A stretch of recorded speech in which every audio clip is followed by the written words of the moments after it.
Some say he's a technical whiz. Some say he was born in Cornwall, while some say he's on a journey. And here's your host, David Hackett. Another journey, and again we are joining Jim Marshall. Jim's been talking about Septemics and debunking and making us understand what it is all about. We left it as the scale of scholarship last time, so Jim, it's over to you. Thanks, David. Let me say to your guests who might not yet know about Septemics, that I am the discoverer of hitherto unknown natural phenomena which greatly aid in the understanding of people, from which I constructed a revolutionary philosophic system called Septemics and published it in the book Septemics Hierarchies of Human Phenomena. Septemics consists of scales or sequences across 35 axes, meaning covering different subjects. And each of these scales is unique, and we're going to talk about some specific scales today, which I can explain to you as David puts them up on the screen. Okay, so this is where we were up to, and I think we was finishing on scholarship. So yes. So the next one, if it loads up, is that one. Okay, it wasn't the scale of literacy. The scale of literacy. Okay. So the scale of literacy, most people think of literacy as either you're literate or you're illiterate. That's a binary choice. That's actually not correct. There are 7 levels of literacy. And they correspond in groups to the civilization. Illiterate people are primitive. Then you have people who are semi-literate and subliterate, they're barbaric. And civilized people are literate or better. So let's start at the bottom. So illiterate means no literacy whatsoever. So we generally associate this with primitives, like many of the Native Americans had no literacy of any kind. And obviously that's going to be a primitive culture if there's no writing, because there's no way to pass on the knowledge to the next generation, so it stays primitive. So up from that is what I call subliterate. This is what you might call a beginner. This would be like a little kid would be subliterate. You know, he can write his name, he can write his address, you know, things like that. But there are many adults like this, especially now with globalization. Up from that is semi-literate. This is a person who's competent in literacy. Now, many people who have graduate degrees are actually semi-literate. I've dealt with many of these people. And I'll give you a story. I knew a doctor who I just socially gave a novel to. I said, you know, this is a good book. I like it. You might want to read it. So I saw her a week or two later, and she gave it back to me, and she said, I can't read this book. So you think somebody who has a doctorate would be able to read a novel in one's own language. And in this case, it wasn't true. There's a lot of people like that. Most people who are trained in specific fields like chemistry, physics, engineering are not particularly literate people. I know an architect, very competent architect, who once told me he never read an entire book in his whole life. So, you know, he can sign checks and he can read his architectural books, but this is not somebody who's going to sit down and read for enjoyment. Above that comes into the civilized band. The lowest level is literate. This is what we would call fluent. Someone who's fluent in the language. And there are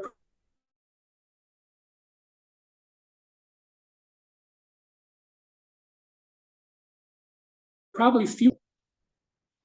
And above that is hyperliterate. Now, this is a person who's brilliant, okay? Not too many people ever get to this. An example of somebody who was hyperliterate was William F. Buckley. Whether or not you agree with anything he said, he certainly was hyperliterate. And then above that is paraliterate, meaning no literacy needed. So, for example, angels communicate by telepathy. So they don't need literacy. They just put the idea in your head. They don't need to actually use words. So the axis, which is over on the right, is from at the top, total comprehension, and at the bottom, no comprehension. So if somebody can't read a particular language at all and you show them something, they don't comprehend anything. You know, like if you show me something in Chinese, it doesn't mean anything to me. I can't read Chinese at all. And so total comprehension really only comes with telepathy. Because if you study semantics, particularly the work of Count Korzybski, Alfred Korzybski in general semantics, it's virtually impossible to perfectly comprehend somebody through words. There are just too many different variations. Even if you're hyperliterate, there is some limit. You don't get total comprehension. And obviously, as you go down the scale, the comprehension becomes less. So this is very important. If you're hiring somebody, or if you're developing a relationship with somebody, this is important. You want to know, where is this person on the scale? Because you want the person to understand you. If you try to have a relationship with someone who's semi-literate, that's going to be difficult because they are not going to understand many of the words. You know, if you say to them, well, you know, I'm ambivalent about this, they don't know the word ambivalent. They might think they know the word ambivalent, but in a semi-literate person, they have a lot of misconceptions about what words mean. They think they know what it means, and it actually means something else. So this is extremely important. And the way to push somebody up this scale is to get him to study the vocabulary and the grammar of the relevant language in a very industrious way. You really have to use a dictionary if you're going to push yourself up this. Nobody gets to hyperliterate without spending a lot of time in a dictionary and other books. But the most important book is the dictionary, because that is the book that enables you to read all books. Any questions? Yeah, I just like how it is, because obviously some people say it's good to be competent at certain things, but then most jobs, like you said, like you to be literate. So it's in the balance of 4 and 5, always say. Right. So, Yeah. So you know, like a person who's semi-literate, you know, like this architect I knew, you know, he was a very competent, very successful person, but he was semi-literate. You know, he was not really fluent in the English language. He knew architecture perfectly, and he knew some other subjects perfectly well. But you know, this is not somebody who I would expect to understand Dostoevsky on the first reading. I understand that. Okay, next slide. When it loads. There you go. Okay, this is really important. The scale of human ability. Everyone is somewhere on this scale, and obviously the higher you are on the scale, the better you are in the ability. Now let's look at the bottom, an ignoramus. What is an ignoramus? An ignoramus is somebody who doesn't know that he doesn't know. And he's basically a fool. You can't even really discuss the subject with him. And the truth is that all of us are ignoramuses on many subjects because we don't know. Like if you talk to me about Turkish folk dancing, I don't know anything about Turkish folk dancing. So you could say, well, I'm an ignoramus on that. So all you can do is interact with that person. You can just sort of talk to him and try to get him some kind of an idea of what you're talking about. Like if I knew somebody who knew Turkish folk dancing and the person spoke to me for 15 or 20 minutes, I might be able to get up to level 6, which is layman. A layman is a consumer. You can't really sell things to an ignoramus because he doesn't see the value in it. So you really need a layman if you're going to have a consumer. And the way to handle him is to promote to him. And the reason you promote to him is so that you can sell him something because he's a consumer. So like many people drive cars, own cars, they're laymen, okay? All they know is they put the key and it starts, they have a driver's license, that's all they know. They don't know anything about a catalytic converter, how the car works, the difference between brake fluid and oil fluid. They don't know. They can just drive the car. Now, up from that is an amateur. So this would be, if you're talking about cars, this would be the type of guy who can do some work on his car. He has a car, sort of, he can change his oil. He can change his filters. He can do minor repairs on his car because he understands. He can talk to a mechanic in a competent way. He knows enough.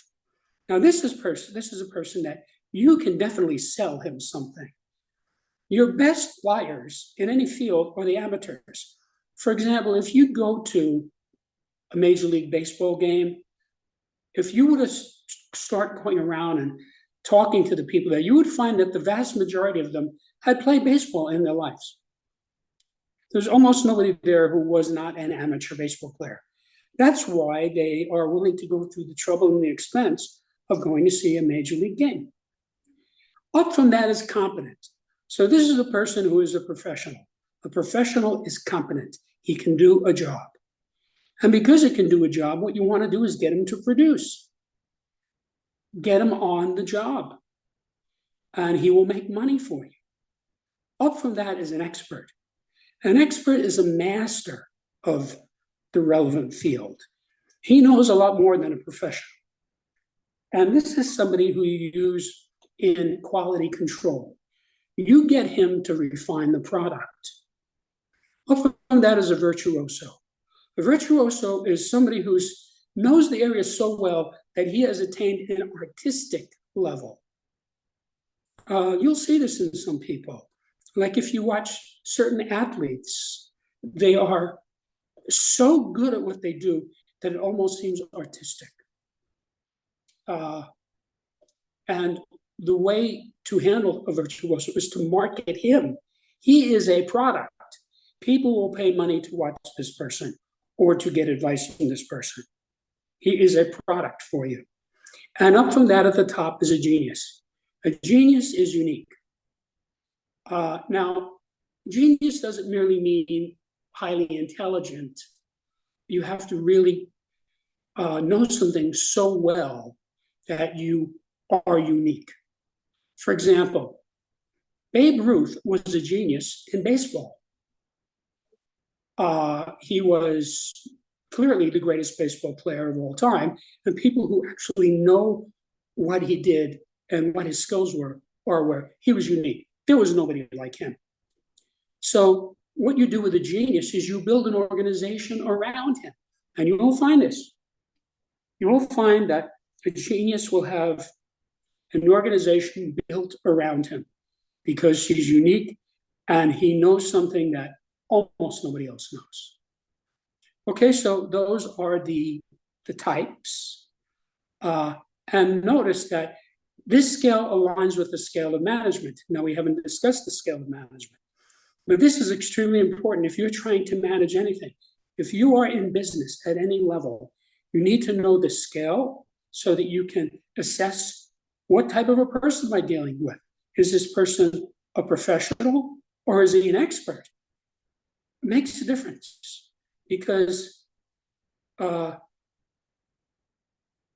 putting the person in a place that's going to suit him is important. There is such a thing as being overqualified. Now, the organizational level given on the right comes from the scale of management, but notice that it runs upside down and out of sequence. So you'll see it goes starting at level 2, it goes down 7, 6, 5, 4, 3, 2, and then at the top is 1. So this is an interesting correspondence between these two scales. This took some real work to get these to interlock and see how they worked together. So if you're running anything, not only a business, any kind of group, even a philanthropic group, a governmental group, you need to know the scale of management because it tells you the 7 necessary elements of managing anything and the sequence in which they occur. Any questions?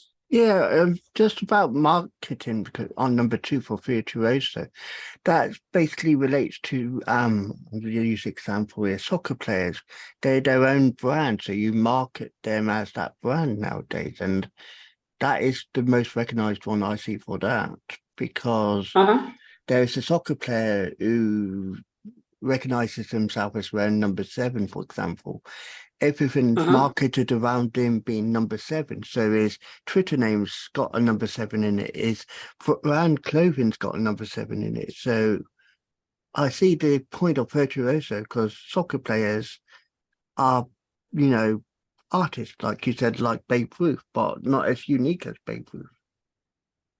Right. Yeah, like, any of the really great musicians are virtuosos. Chick Corea, Isaac Stern, Eddie Van Halen, right? Those are 3 different genres of music. They were all virtuosos. And now, whether any of them got to level 1, I would have to look further, but certainly they're virtuosos. Agree to that. Yeah. So when you get somebody like that, market them. People will pay money to buy their services or something like that. Next, the scale of memory. Okay, this is a little confusing to most people. You have to understand that this is a spiral scale, meaning there is an apparent overlap between level 1 and level 7. Level 1 and level 7 are both no memory. But in the case of level 1, it's no memory needed. And in the case of level 7, it's no memory because it's denied.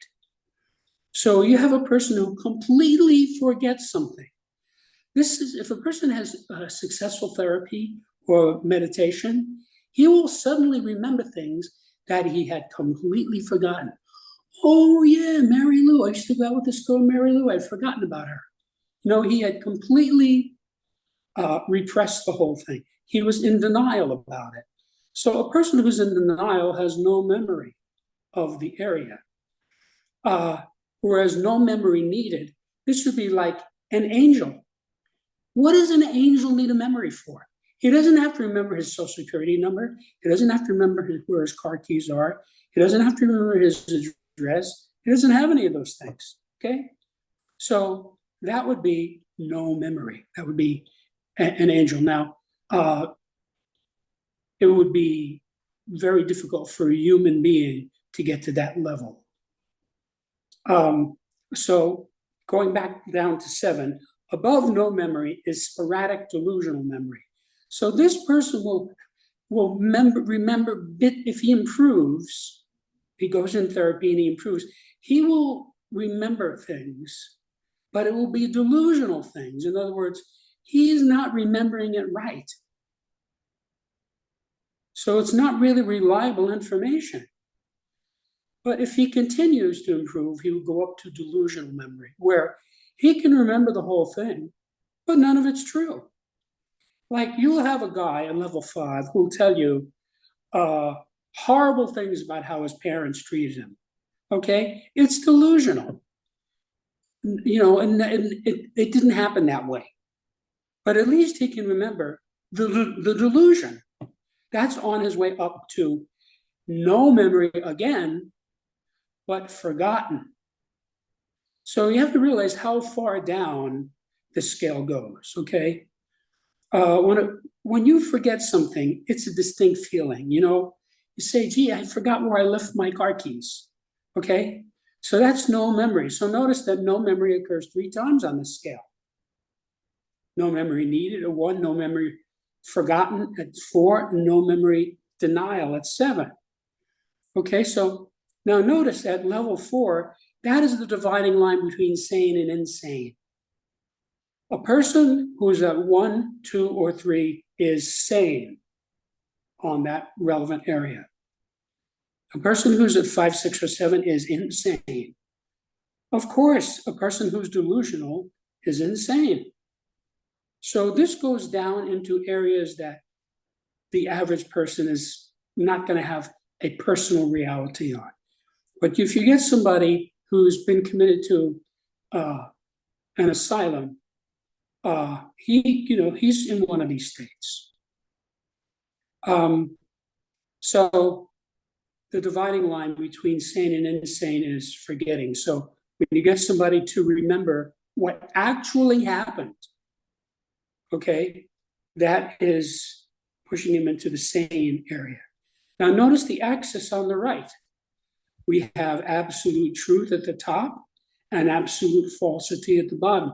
Now notice that absolute truth is above number 1 and absolute falsity is below number 7. In other words, for a human being, you can never really get to absolute falsity. You can get very, very, very close, though. There are people who are completely crazy, and there's everything they say is false. And then you have absolute truth, which is really something that only somebody would get to in a very, very high spiritual state. And this is something that's talked about in religions and religious philosophies, getting to absolute truth. So if you are in the mental health field, this scale explains a lot. It tells you what you're dealing with people. If somebody is diagnosably mentally ill, he's going to have some component of 5, 6, and 7. So we think of forgetting things as kind of a normal thing. But forgetting is sort of the entryway into mental illness, because you're sort of losing a piece of your mind when you forget something. So you see, it's sort of like you've lost your mind, a little piece of it, whatever it is that's been forgotten. So when that gets big enough, it's supplanted by delusional memory. Now, this really explains a lot. You see people in society, the type of people who riot, blow up churches, commit lynchings. These people are clearly delusional. I mean, Hitler's idea of the Jews was clearly a delusional idea. And of course, the man was insane. I mean, almost everybody knows that who is paying any attention to the 20th century. And so, his memory of the Jews is completely delusional. He would actually have to come up to forgetting on that subject. That would be above him. So this is why you see people like serial killers, the type of guy who gets a high-powered rifle, he goes up in a tower with a bag full of ammunition and he just kills people, for a quarter of a mile around, and then turns the gun on himself. This guy is definitely near the bottom of the scale. If you try to talk to him, he would give you delusional memories. Now, he might actually give you sporadic delusional memories, where he can't even remember his own delusions. Now, somebody who has no memory is probably catatonic. He's probably in an insane asylum. So he's denying everything. You know, this guy's been alive for, let's say, 20, 25 years. He has a lifetime of memories. He can't remember anything. He's in denial about his whole life. And that's as crazy as you can get. Mm. Any questions? No, that's okay. Okay. Next slide. Okay, the scale of spiritual identity. Now, this is, as you see there at the top, a general scale, meaning this is not a scale that you are going to apply in a variety of different ways. The way you use this is you find your level on the scale. That's it. Now, once you find your level, you can strive toward the next level up. But this is not an easy scale to move on, because the difference between these scales, between these levels, are big differences. So if you start at the bottom, identity, spiritual identity, and inanimate object, there are beings who think they are inanimate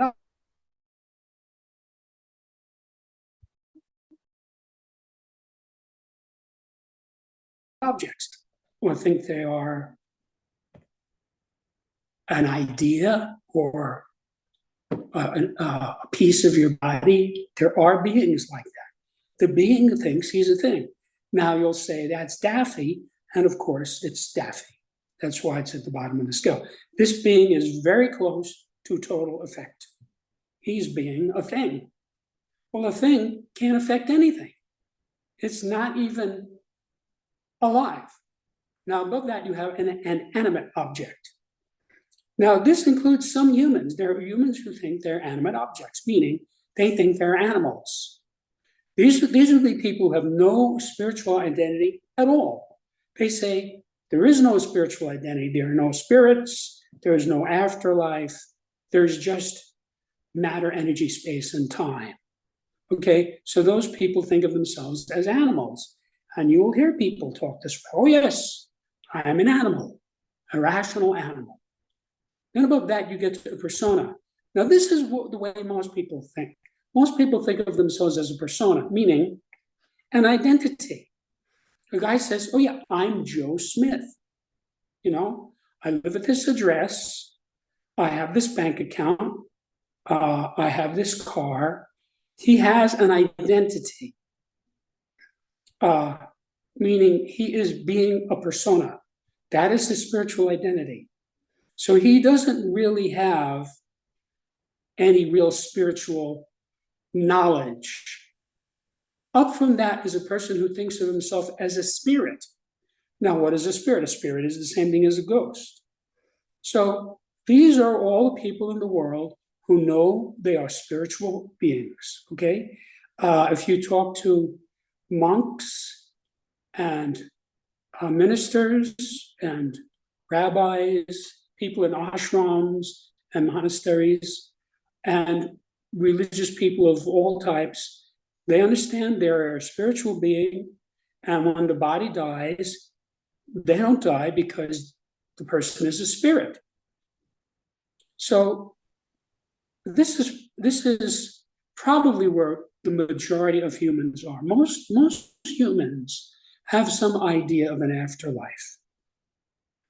Then above that is an angel. Now, what is an angel? An angel is basically a free being. So not only does this person know it's a spirit, it's not even in a body. It just operates as an angel. 80% of Americans aver a belief in angels. And you have to understand that what we call angel in English is called different things around the world. So this is a very widely held concept. Up from that is what you might call a god. So this is a being who's divine. Now, of course, if you look at Greco-Roman religion, the Greeks and the Romans had essentially the same religion, although they had different names for the various gods. Or Norse mythology, essentially, you know, they talk about gods. different gods: Zeus, Hera, Aphrodite, okay? So this is a person who thinks of himself as a god, okay? So if you read classical literature, it talks about gods being involved in the lives of men, okay? So this is a divine being. And above that is infinity, which is what most people in Western world would call God. Now, in Oriental philosophy, they talk about nirvana. Nirvana means blown out. So the idea in Oriental philosophy is that you eventually attain a state, an infinite state, where you become one with God. So it's a state of infinity where you have no limitation. So these are the levels of spiritual identity. So you have to realize there are people who will say there is no spirit, there is no afterlife. Those people are at the bottom of this scale, okay? Most of them are at level 6. They just think they're animate objects. So if you look at the scale at the right, the axis goes from total effect to total cause. So a being whose identity is one of infinity, he's a total cause. And a being whose spiritual identity is a thing, an inanimate object, that person is a total effect. I mean, let's say a person thinks he's a pebble, okay? He has no effect on anything. He can't move. That person is, in as low a state as a being can get. This is really important.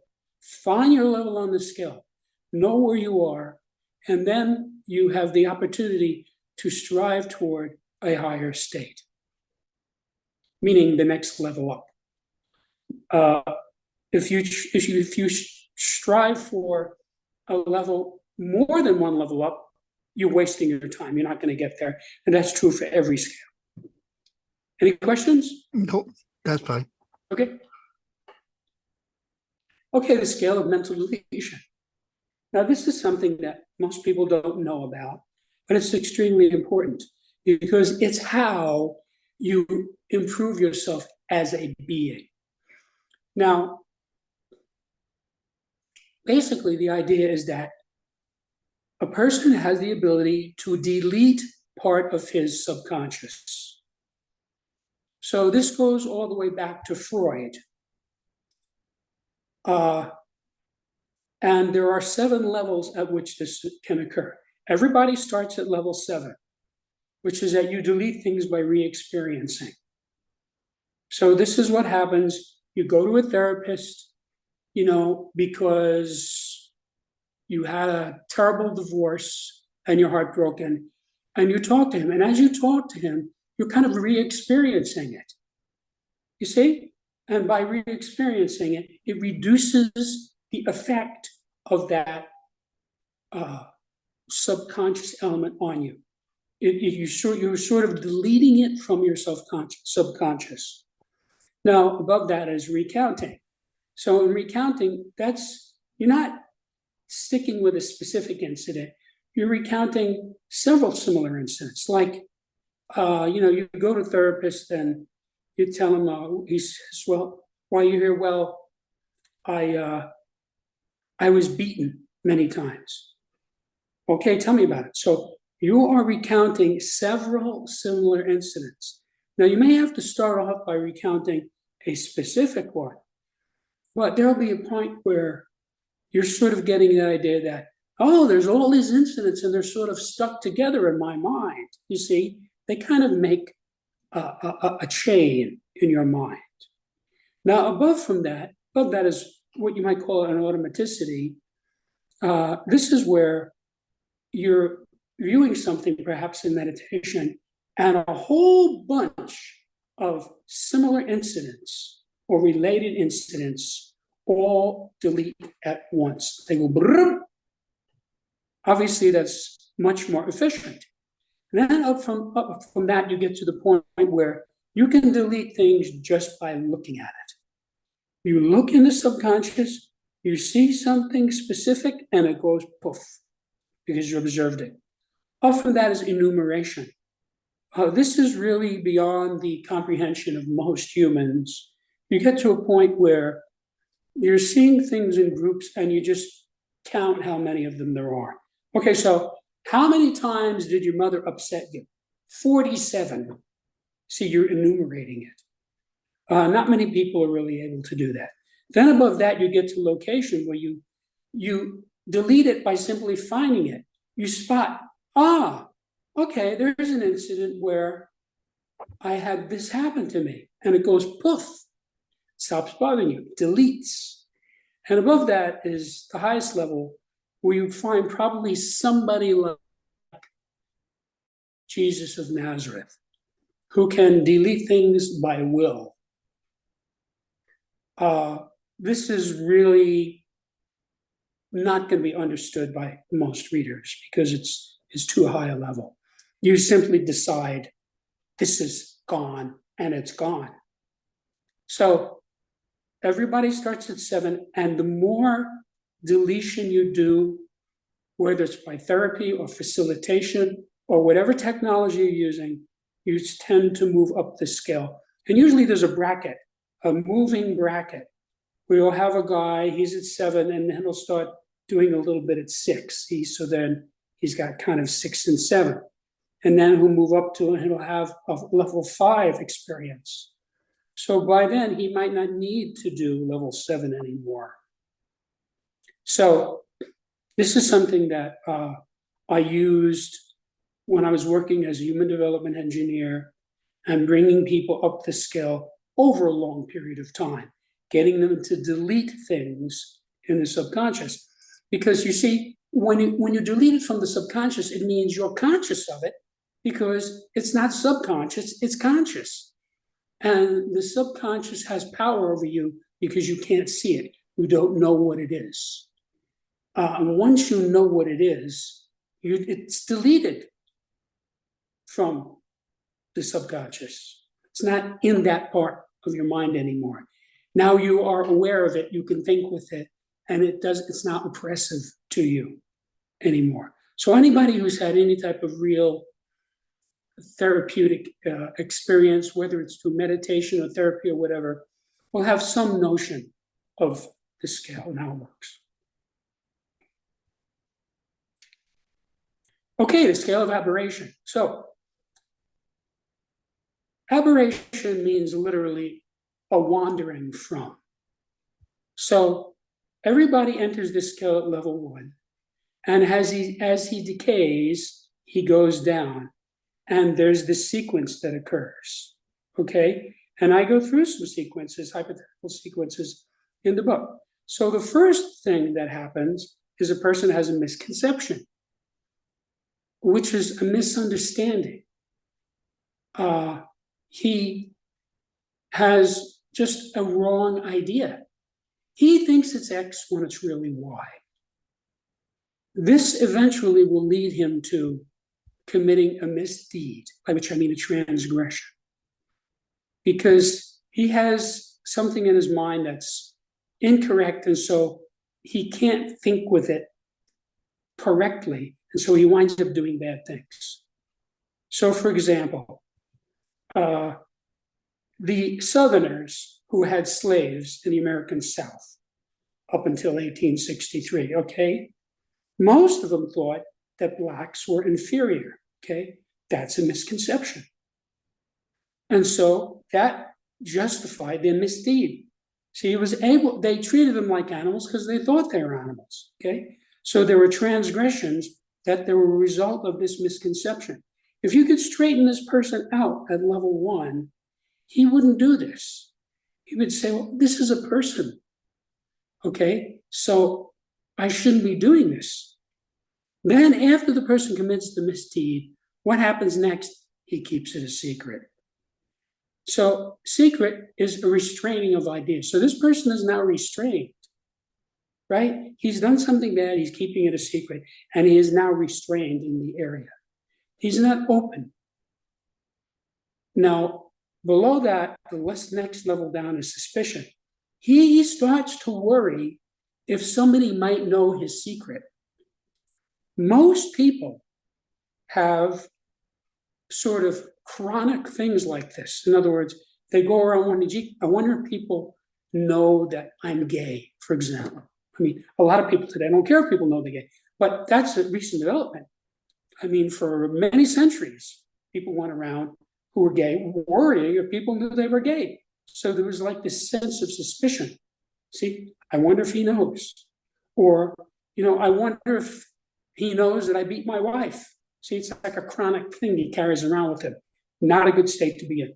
This person will be worried all the time about people finding this out. And most people have some of this. Then below that, the next thing that happens is the guy gets upset, or what we would say colloquially, he's mad. Okay, he loses his temper. And so you have to understand, when a person is upset, he has gone down this sequence. So he has suspicion, he has secrets, he has misdeeds, and he has misconceptions. That is why he's upset. A person never knows why he's upset.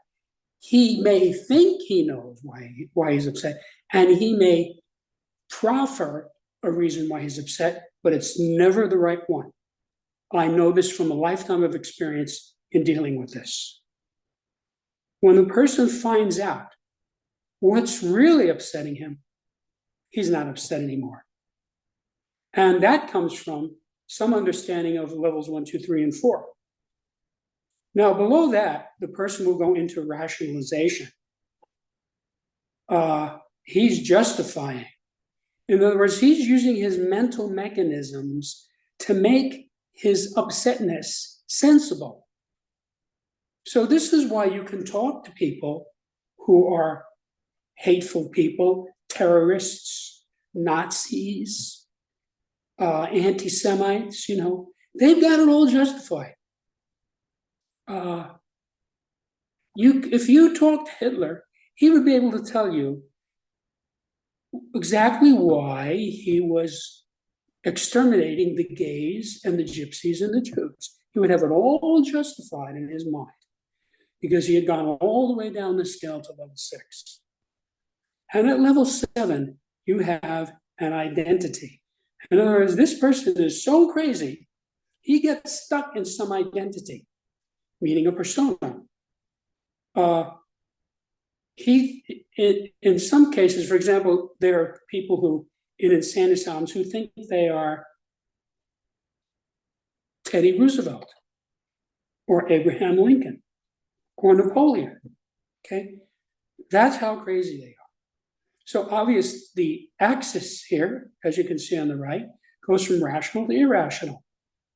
Now, how irrational can you be? When you're in an identity. A guy assumes an identity. Because you have to realize that an identity is always wrong. No matter what you say, like if you say, I am this. Well, the truth is, you're a lot more than one thing. So that's a false persona. So this is, the types of people who would become serial killers or war criminals or something. So obviously this type of person is completely irrational. And as you go up the scale, you're more rational. And at the top, see, rational is above level 1, because once you get to level 1, you're already slightly irrational because of the misconceptions you have.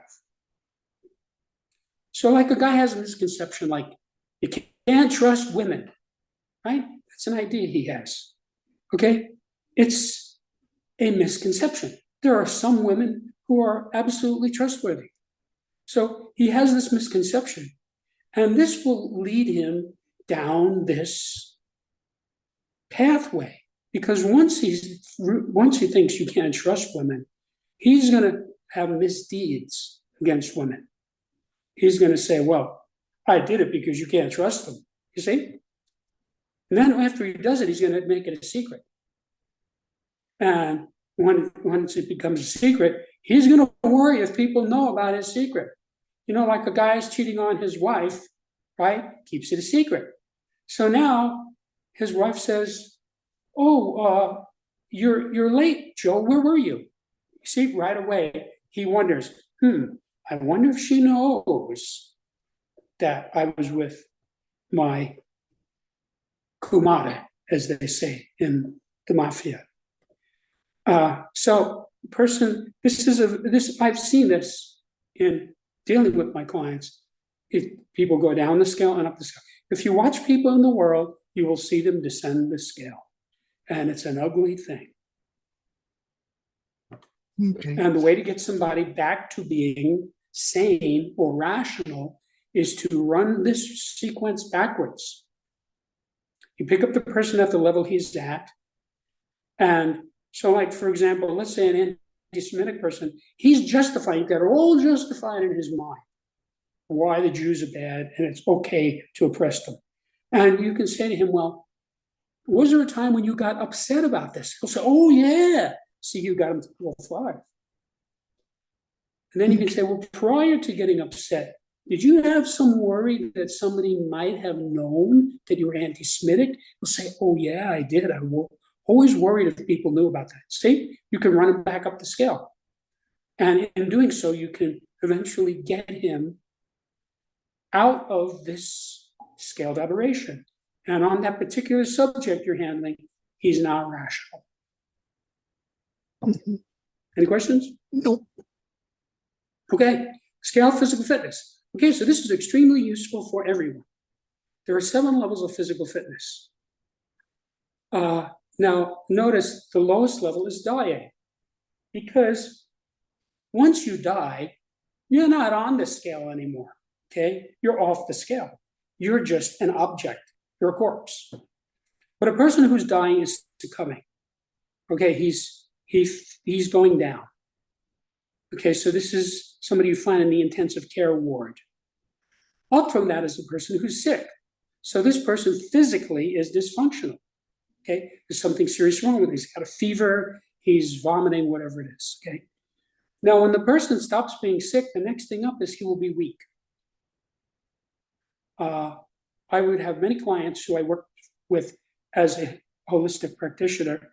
The person would have some kind of a sickness, and I would deal with that. And then the person would come in and say, oh, I don't have that, but I'm so weak. Well, I was happy to hear that, because he's gone from being sick to weak, which is a higher level. So he's unhealthy, but he's not sick. And now, if you keep working with that person, you'll bring them up to normal, which is healthy, a healthy person.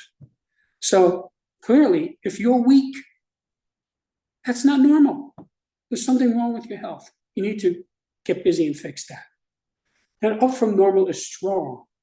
Good. So this is somebody who's, like a lot of young people are like this. They're energetic. A lot of athletes, they have a lot of energy. They're strong. And they're young and strong people have strength that you would be surprised. You'll see a guy hit a ball 500 feet. How did he do that? Like Mickey Mantle was hit balls further than anybody. He was only 6 feet tall. Okay. And he hit a ball that was calculated to have gone 700 feet. So he obviously was fantastically strong. Up from that is athletic. So this is somebody who's vibrant. If you talk to top athletes, they are in a state that most people do not understand. They're vibrant. They're just vibrating with energy. And because of that, they have abilities that other people can't even comprehend. Like, for example, a boxer, a professional boxer. If you get in a fight with a professional boxer, the next thing you know, you're waking up. You don't even remember. He hits you with 2 punches, and you don't even remember them. That's how quick it happens. And you say, what happened? Okay. Now, above that is superhuman. So this talks about people like Hercules, Samson, Methuselah. All right, so there are people in the Bible and in mythology and various religions who have a superhuman quality one way or another. You could argue that Jesus was crucified and rose from the dead. He was indestructible. They couldn't even destroy him by crucifying him. So he was in a superhuman state. So to the extent that you accept what's in the New Testament, this is a description of his position.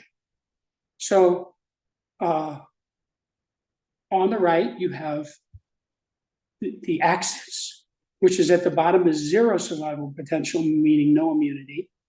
Okay, so when you get to zero for survival potential, you're dead. Okay, and then up at the top is infinite survival potential, total immunity. There's in Hinduism, there's a guy, a guru named, I think his name was Babaji, if I remember correctly, who lived 300 years and looked 30 years old from age 30 until he died. So he was obviously at some superhuman level. Now you have to realize this is a historical character. This is not something that somebody made up. If you study Hinduism, you'll find out about this guy. So that's a scale of physical fitness. You need to find out where you are and then move yourself up to the next level. If you're weak, don't try to become strong. You won't make it. If you're weak, your goal is to be normal, meaning healthy. So like I'll have a client, he's sick. I'm telling him, look, don't exercise, okay? Sleep a lot, eat properly, take it easy, okay? Because we want to get you from weak to normal. And when you feel healthy, then you can start going up to 3. Because a person who's at 5, who says, well, I'm going to lift weights and run everything, he just has a relapse. He gets weaker, he gets more unhealthy. It's too steep a gradient. So this really helps in handling one's health, your own and another's. Any questions? Nope. Okay, let's scale justification. So justification is really important. And there's a whole scale which delineates how this occurs. Now, notice again, this is a spiral scale, which means that 1 and 7 appear to be the same thing. 1 and 7 are both no justification. Now, at 7, it's no attempt at justification. This person is in despair. He doesn't even attempt to justify anything, okay? At 1 is no justification needed because this person is a truth. Okay, this is a very high level. So notice that at level 4 is the dividing line between responsibility and irresponsibility. So a person who's at level 1, 2, or 3 is a responsible person. The person who's level 5, 6, and 7 is an irresponsible person. Obviously, you become more irresponsible as you descend the scale, or you become more responsible as you ascend the scale. So up at level 6 by computation, this person will justify by a fixed idea.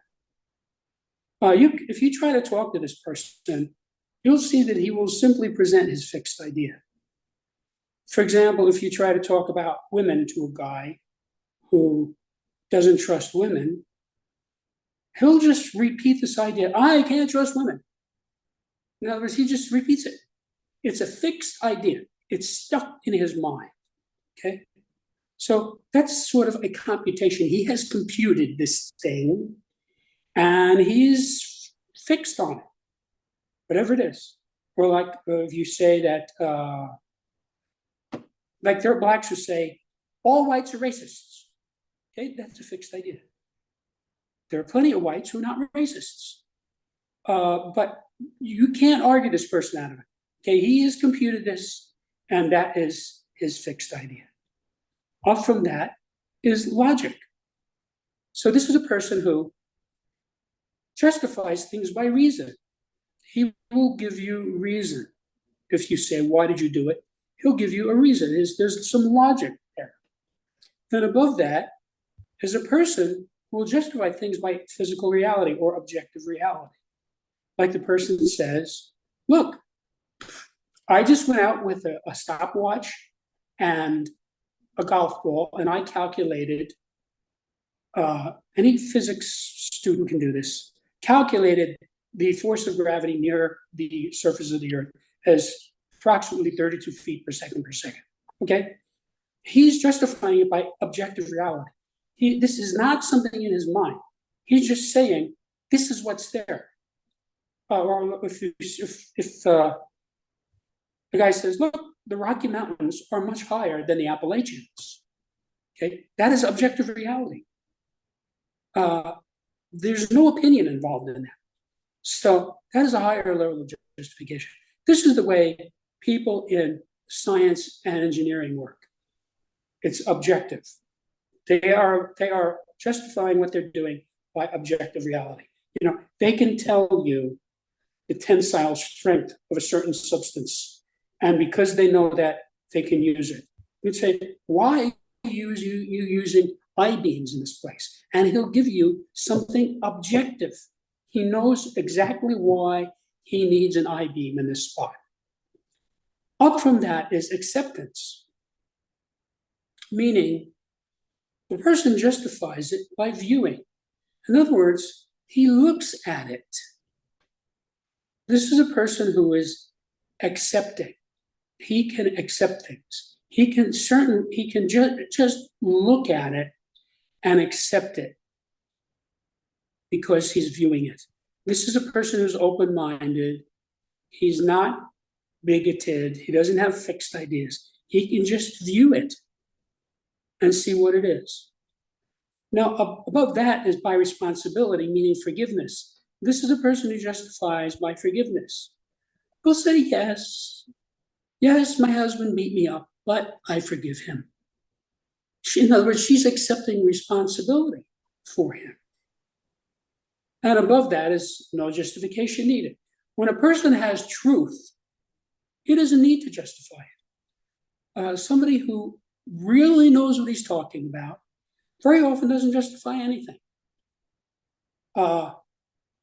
You hear people say things that you know factually are not true.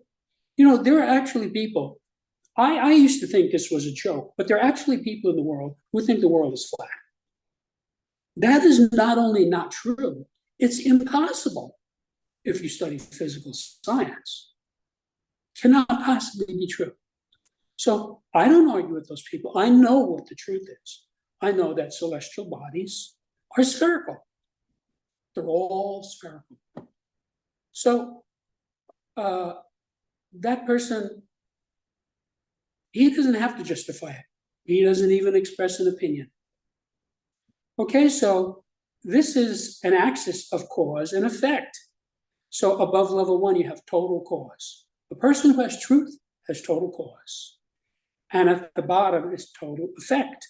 The person who is in despair is total effect. Now notice again, total effect is a little bit below level 7 because it's hard to really, in this universe, it's impossible really to obtain an absolute. So the person at level 7 could be maybe 99.9% at effect. It's not quite total effect. When he dies, that is a total effect. So the person at the top, you know, who is in a state of truth, he isn't quite total cause. He's maybe 99.999% total cause. Total cause is a little bit beyond him. Any questions? Nope, that's fine. Okay. Next slide. Yes.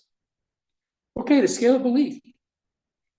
So this is kind of interesting because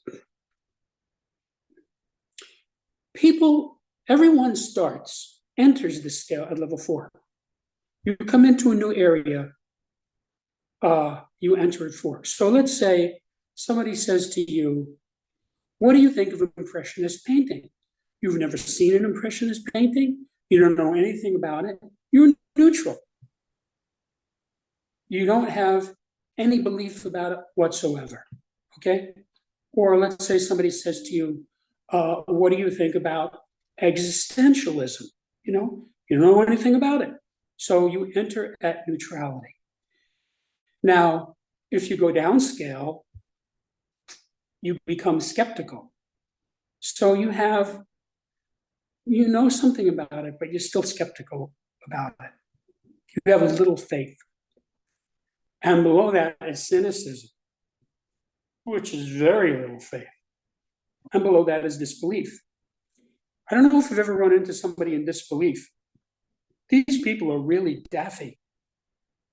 You can state a fact. You can even show this person the phenomena, and they simply will disbelieve it. For instance, you tell somebody, well, all of the elements on Earth are collected on one page called the periodic table of elements. Every element that we know about is in there, and it's in the correct place, vertically and horizontally, okay? And he'll go, nah, that can't be. He's just in disbelief. So again, you can't really argue with somebody who's in disbelief. Because really, they have no faith in what you tell them. Absolutely none. Now, going up, when a person goes up from being neutral, he becomes ingenuous, meaning he has some faith in it. And then above that is confidence. He doesn't have much faith, he has great faith. And above that is belief, which is complete faith. So this is an axis of faith. Now, if you look on the right, you'll see at the top of the scale is complete trust and control, and at the bottom is no trust or control. So Jesus said, if you have faith and you tell the mountain to move, the mountain will move. That would be a state of complete faith. That's what he was describing. He was describing level 1. So this is a person who has complete trust and control. He's in control and he trusts. And at the bottom is somebody who has no trust or control. So you see how trust gets mixed up in faith. And when you have no trust, you can't control anything. See, like when you go out on the road with your car, right? You're going down the road and you're going, let's say 50 miles an hour, and you have a guy on the left, well, in England, it would be on the right, coming toward you with also 50 miles an hour. Now, you have some faith that he's not going to come across that line and smash into you because the escape velocity would be 100 miles an hour and you both be killed. So you have some faith, you see? So you can control a car because you have some faith in your car, some faith in your ability to drive, some faith in the other drivers.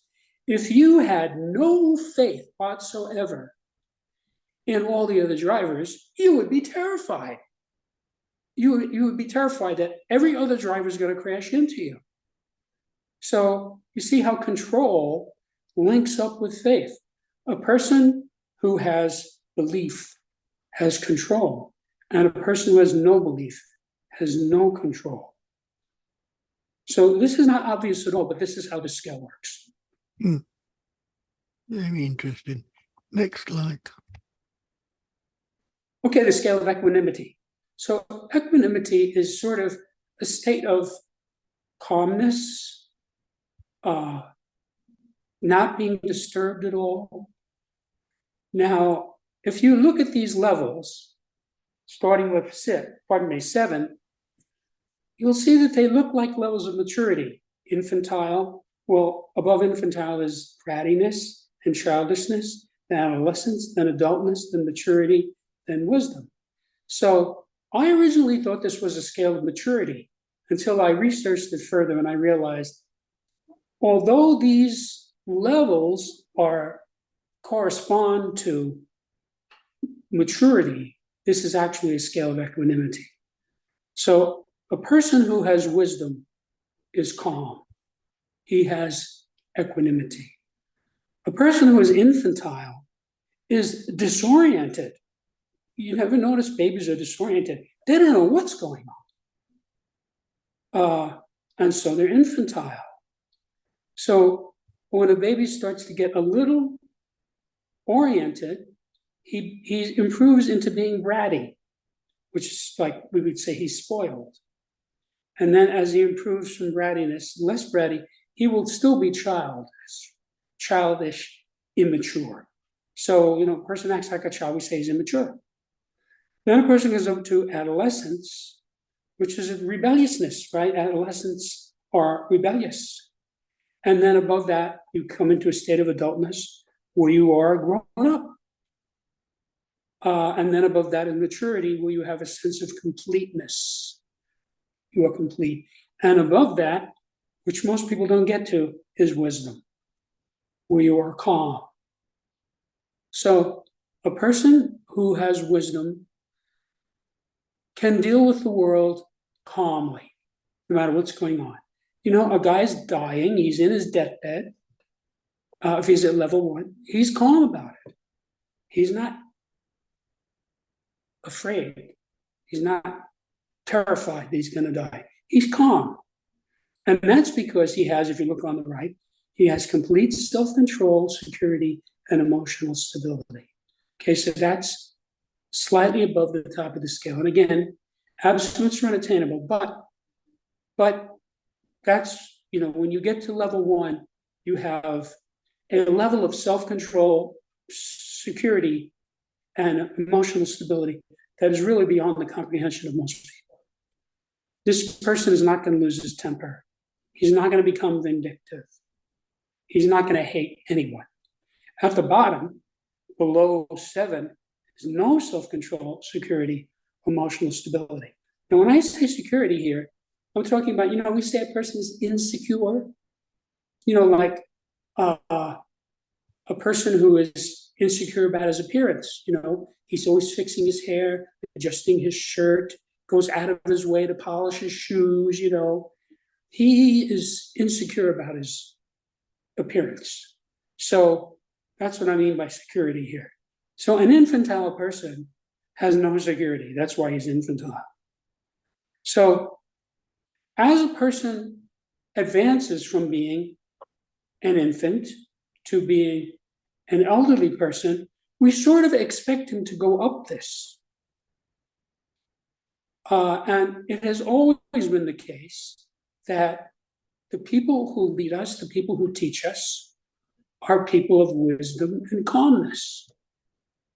So, it was a catastrophe when Hitler ruled Germany, because he was probably at level 4, adolescence, rebellious. He had very little self-control, which is why he would fly into rages. He was very insecure, and he had no emotional stability. So if he got mad at you, he had you killed. So this is really important in dealing with a person. Observe the person. Where is the person on the scale? Does this person act like an adolescent, even though he's 50 years old? See? Or is this person childish? No, when we say a person is childish, that is not a compliment. Childlike can be a compliment, but childish is always an insult, essentially. He's childish because he's immature. We would look at a person like that and say, oh yeah, he's immature. So this is really, really important in deciding whom you want to be around. What people do you want around you? You want people around you who are high on the scale. And the higher the person is on the scale, the more valuable he will be to you. Any questions? No, it's just really interesting so far. Okay. Okay, the scale of attack. This is something that most people will be a little taken aback by. What do you mean the scale of attack? Now, you have to understand that for an organism to survive, he must be able to attack. I mean, when a mosquito stings you or bites you, he's attacking you. He does that to stay alive. He's getting your blood. So notice the mental state. The people at the top of the scale are sane. The people in the middle of the scale are neurotic. And the people at the bottom of the scale are psychotic. Also, correspondingly, the people at the top two levels are courageous people. Okay? The people in the middle are cowardly people. And the people at the bottom are suicidal. So, a person who must not be attacked is hysterical. He's in a state of hysteria. He is psychotic. Okay, up from that is must be attacked. This is a masochist.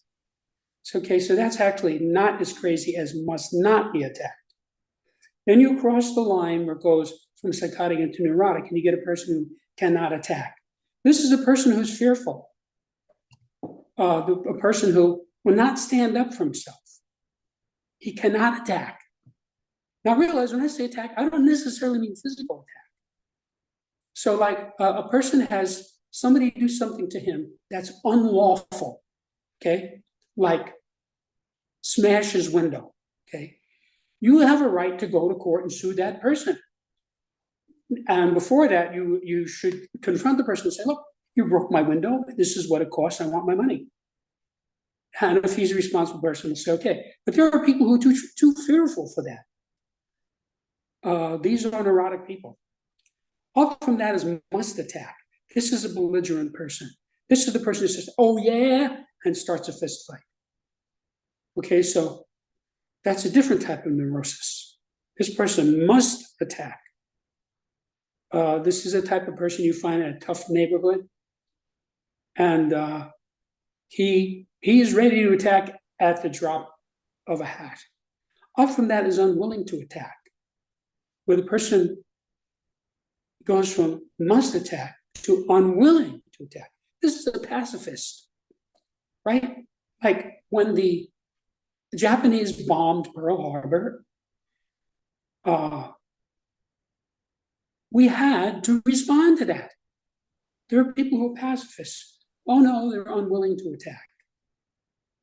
So you can't just let people who have already demonstrated a willingness to kill you, you can't just let them go on.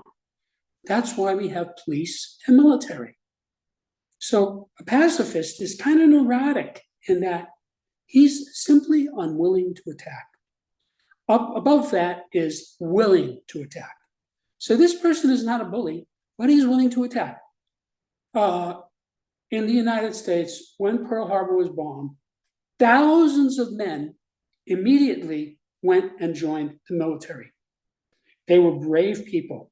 They were willing to attack. They didn't have to be drafted. They said, oh yeah, well, we're going to have to fight back at these people. And above that is no need to attack. A person who's objective doesn't have a need to attack.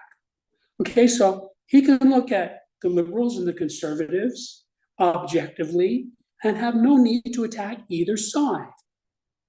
So that's a level of courage that's even beyond bravery. That person has no need to attack. This is a person who is very objective, doesn't get flustered, is not opinionated. So this is really important in figuring out where you are. I mean, if a person is at level 5, cannot attack, he's not going to attack. He's fearful. Okay, you can't get him to attack. He will not do it because he's dominated by fear. So you have to understand that. That's what you're dealing with. Mm. So it's like, for example, when the United States dropped the first atom bomb on Japan, it had already been calculated that we would lose at least 100,000 soldiers if we had to attack the Japanese mainland. So 100,000 American lives were saved by simply dropping that bomb. There are people who say, oh no, that was a terrible thing to do. You shouldn't have done that. Well, those people are either pacifists, unwilling to attack, or 5, cannot attack. Oh no, we must not attack. So a person who is in fear, level 5, he's going to have a tough life because bullies and criminals are going to take advantage of this person. This is the type of guy who gets beat up in school and does nothing about it. He doesn't learn martial arts. He doesn't take karate lessons. He just gets beat up, okay, because he was in fear. Person cannot attack. So you have to understand that the saner somebody is, the easier it is for him to attack. Now, there is a point at which the person says, well, there's no need to attack. So this person would be a good diplomat. So this is really important in observing people and knowing, what are we dealing with here? You know, is this the person who is at level 6 or 7 is suicidal? Even if he has not yet actually shot himself in the head, he's in a suicidal state. A person who is at 5, he's neurotic, he's not quite suicidal, he's just can't attack, no matter what, will not defend himself. Any questions? Nope. Okay. Okay, so the scale of conflict. So the world is full of conflict. Again, you have to realize this is a spiral scale, meaning level 1 and level 7 seem to be congruent. They're both no conflict. But level 7 is no conflict possible. Okay, this person is in denial. This person can't even get the idea of conflict. He is oblivious. He's in denial. A person level 1 has no need for conflict. He's not in denial. He's a peaceful person. He sees there's no need for conflict. So they're both no conflict. So you have to, anytime you have a spiral scale, it's important to differentiate between level 1 and level 7 because there is a superficial congruence. Now, a person who comes up from no conflict possible comes up to a state of defeated, meaning dominated, okay? He's been defeated. So this is a guy who, you know, he's not going to make an attempt. He's been defeated. Now, up from that is losing. This person has not yet been defeated, but he's losing. He's struggling. Not a nice place to be. Up from that is stalemate. This is a person who's in a state of equilibrium. You know, he can't really advance and he can't really decay. He's sort of stuck in the middle. And up from that is winning, success. When a person is successful, he's winning, okay? And so think of this in terms of conflict. There's always the potential for conflict. So a successful person, he sees that there's conflict, but he's winning, he's successful. Up from that is victorious. This person's attitude towards conflict is, I'm victorious. Okay, this person is in a position of dominance.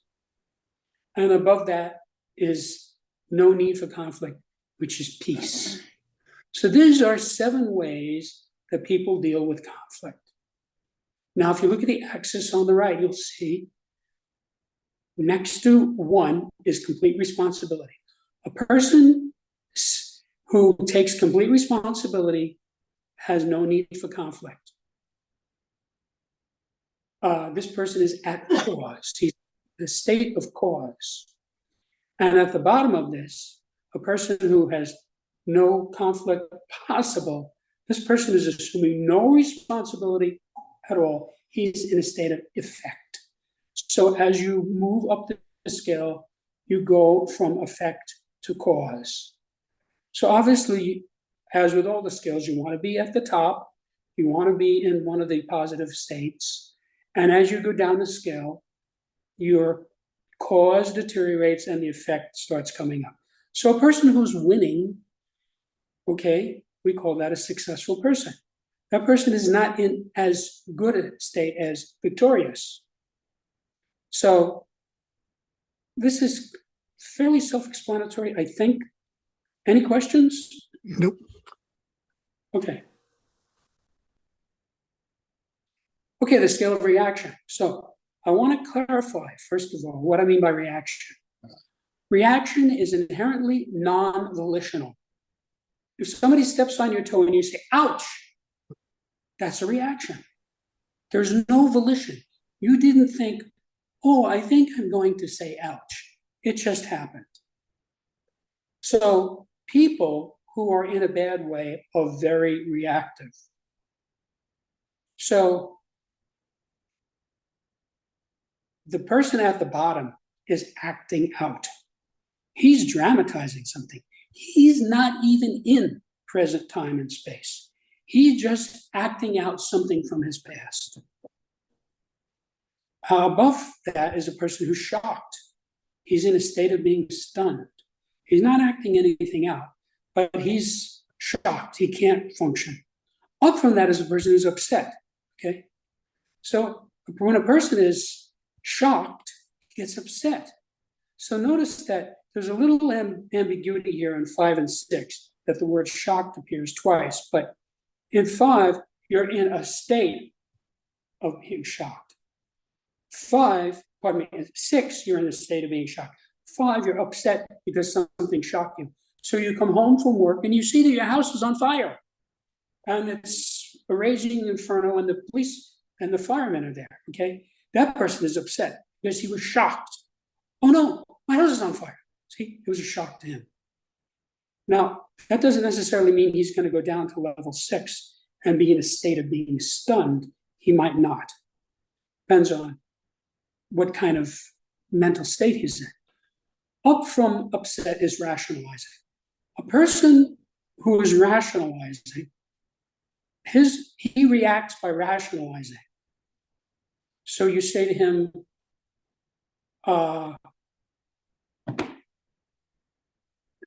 have you been out on any dates lately? And he says, well, I don't have time, and there's really nobody around here I want to go out with anyway. And he rationalizes. See, he's reacting to you. Or if you say, how's your diet going? And he says, well, you know, it's hard to be on a diet, and I really don't feel too bad about being overweight anyway. He's justifying and rationalizing. He's reacting to you by rationalizing. Up from that is worried. This is actually a higher state. The person is worried. His reaction is worried. So something happens to somebody, he's anxious about it. You know, like the way the economy has been recently in the United States. A lot of people are worried. They're anxious. They're reacting to it, but that is their level of reacting. They react by being worried. Up from that is protesting. This is a person who's critical. This is the person who says, I don't want to hear your complaints anymore. Stop it. Okay? So he's criticizing you. That's actually a healthier reaction than being worried about it. He's not worried about it. He's just telling you, get the hell out of here. And above that is irritated. Now, a person who's irritated, he's not protesting yet. He's just bothered by something. So he has a reaction. So he sees something like, for example, if a racist sees a couple, a white white man and a black woman together, he will be irritated by it. He's bothered by it. He doesn't say anything, he doesn't do anything, but it bothers him because he's a racist. You see? So these are the 7 ways that a person can react. And on the right, you have the axis. Level 1 is the least affected. So when you're simply irritated by something, this hasn't gotten to the point where you're going to do anything or say anything. You're just bothered by it. You don't even say anything. Okay? That's the least affected. And at the bottom is the most affected. So the most affected person is the person who's acting something out. This person is really crazy. He's just acting out something. He's not in control of himself. He's dramatizing some incident from his past. So this is like the guy who was beaten when he was a child. Now he's an adult and he beats other people. He's sort of acting out that incident. You see, he's dramatizing it. He's putting it into 3 dimensions, and he has no real understanding of what's going on. He's just acting out. Any questions? Nope. Very good so far. Okay. Okay, group scales. So the group scales, whoops. Yeah, that's it. Okay, so the group scales, the point about the group scales is there is inherently more than one person involved. Any of the group scales, there are 11 group scales, is necessarily, by definition, more than one person involved in this. So in order to have a relationship, there has to be another person. So this is a group scale. So there are 7 levels of relationship. You might say 7 types of relationship. At the bottom, obsession. Okay, so this is a person who's fixated on something. You know, like a guy who has he's obsessed with a particular woman. He's fixated on her. He has pictures of her in his room. He can't think about anything else. It keeps him up at night. Okay, that's obsession. That is the worst type of a relationship you can have.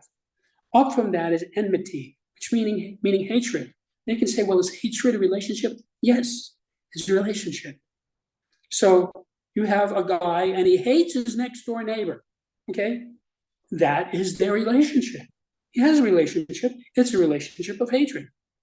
Up from that is disassociation, which is dislike. The person says, I don't want to associate with this person. Okay, that is the level of their relationship. So you have a guy, he dislikes his mother-in-law, he doesn't want her around. That's what disassociate means, okay? So he doesn't hate her, he just doesn't like her and doesn't want her around. Up from that is association. This is neutral. This is a person who really has no particular positive or negative. So a person comes into a new situation, he's neutral. You're introduced to somebody. Hello, this is Joe. Joe, this is Fred. And you're neutral. You have no data. You have no memories. You're just neutral. That is your relationship. It's a relationship of association. So when people say, well, this is my associate, they're saying there's no emotion involved in this. We're not enemies and we're not friends. It's just an associate. We work in the same office. And up from that is friendship. Friendship, you like somebody, okay? You have a connection, you have an affinity, okay? Above that is love, which is harmony, a relationship of harmony. That is what love is. You have 2 people who are in harmony with one another. That is love. And up from that is unity, which is duplication. Now, you could argue that this is impossible for humans to get to. It happens very rarely. Sometimes you have people who are so close, they get one another's thoughts, they get one another's feelings, they're really unified. That's very rare. That would be like the best possible relationship. Now notice level 4 is the dividing line between sane and insane. As soon as you go up from level 4, you're on a sane relationship. And as soon as you go below level 4, You have an insane relationship. It's not sane to dislike, hate, or be fixated. Those are different forms of insanity. And looking at the axis on the right, you have, notice it says distance. You see, relationships are about distance. So if you say, Mary and I are very close, you're saying the distance between us is very little, okay?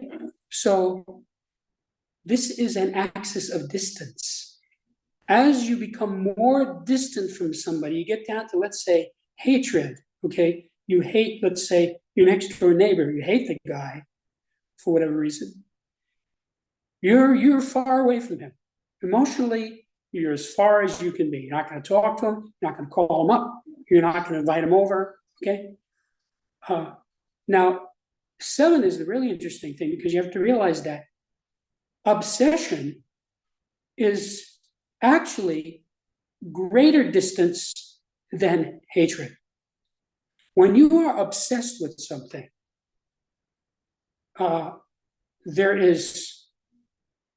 you would think, well, that's a type of closeness. It's not. It's distance. In other words, it's dysfunctional. It's a fixation. So that's the most distant you can be when you're obsessed. There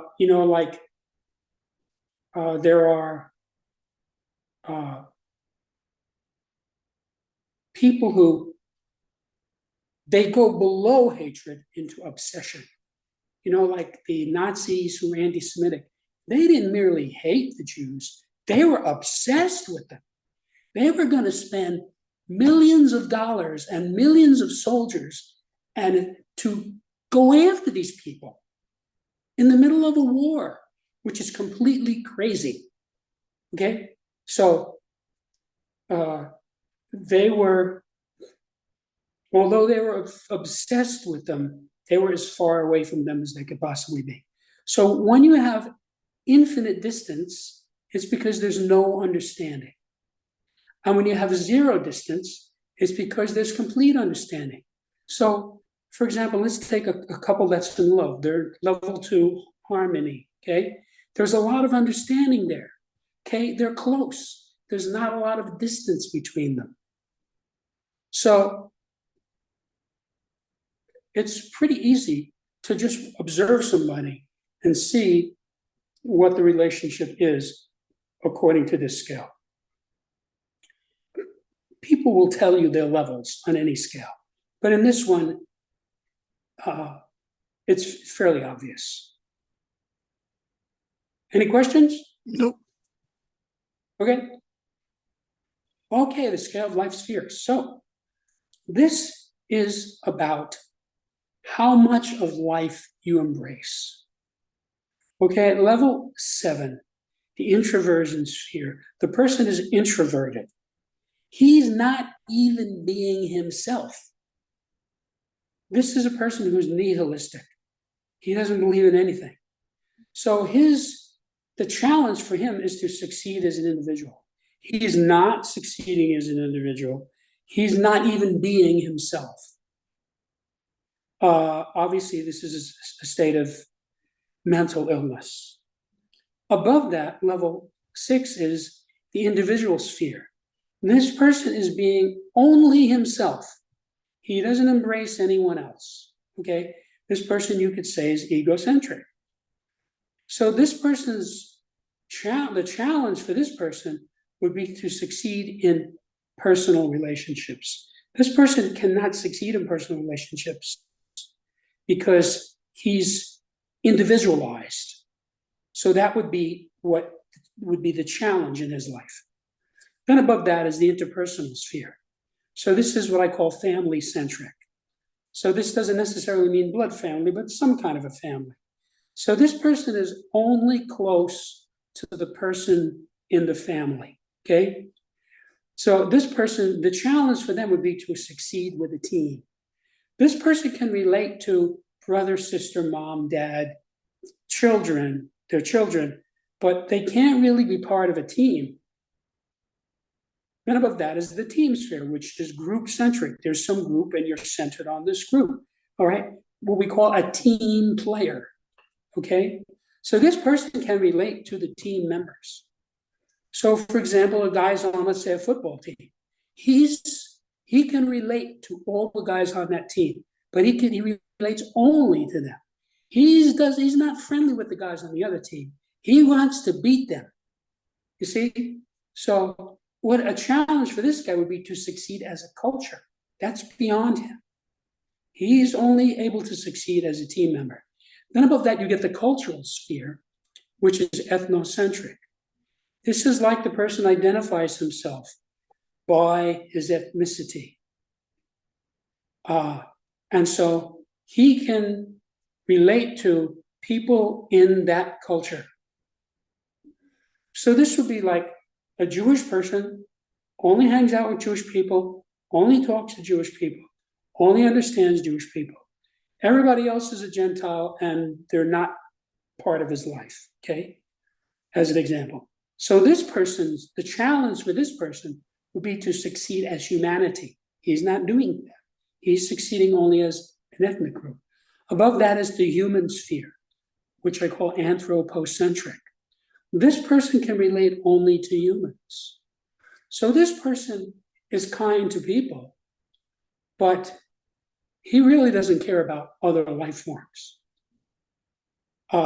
So this person,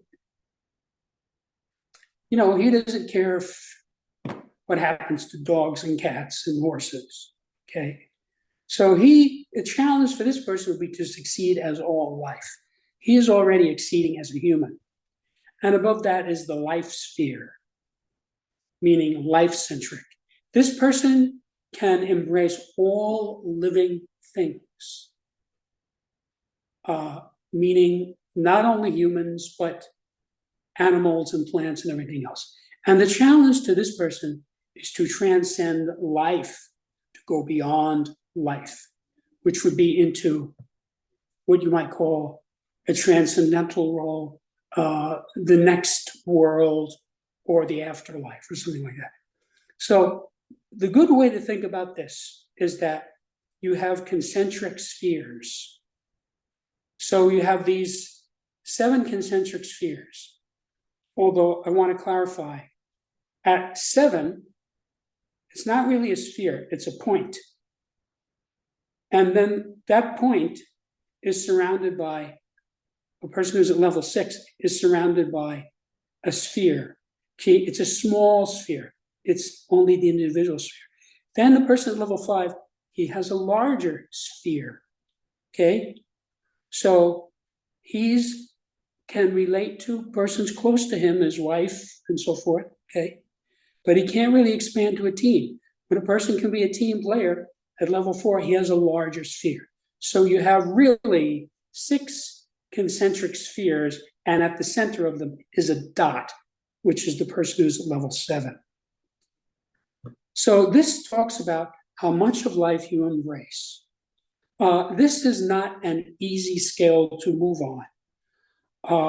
If a person has a transformational experience, he can jump up 1 level. Or if a person has some horrific traumatic experience, he will go down a level.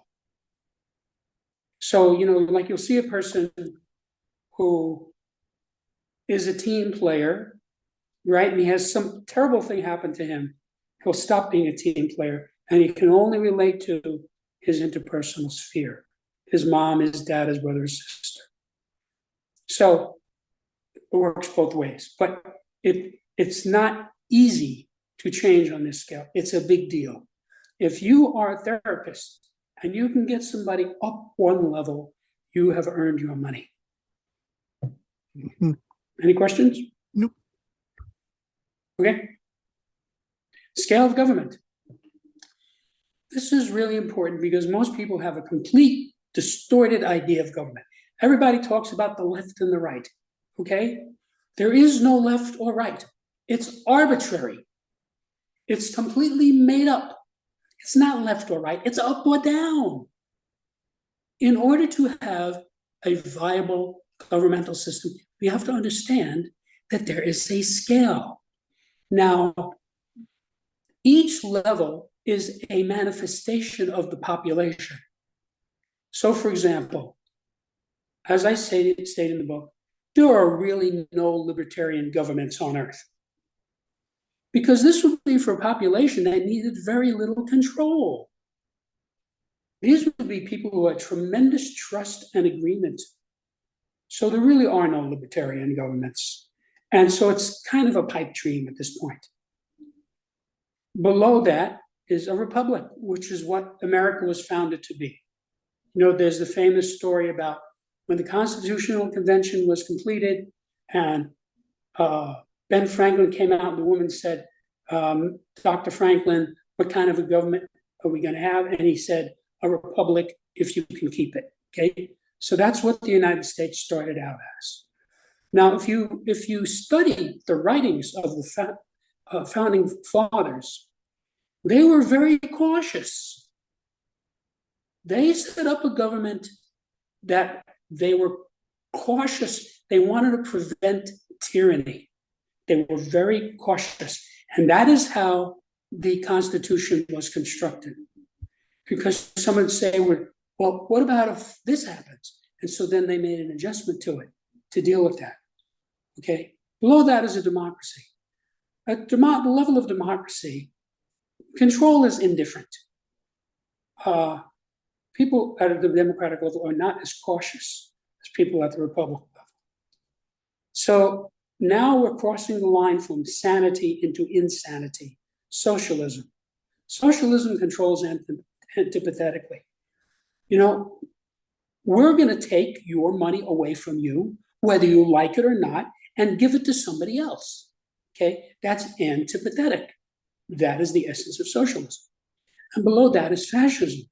The fascist controls brutally, okay, like Mussolini and Hitler. Okay, you say something bad against the government, you get hit in the head with a club. Below that is communism. Communism controls covertly. Communism is really an enslavement of pretty much the whole population, except for the handful of people who are cracking the whip. So it's covert.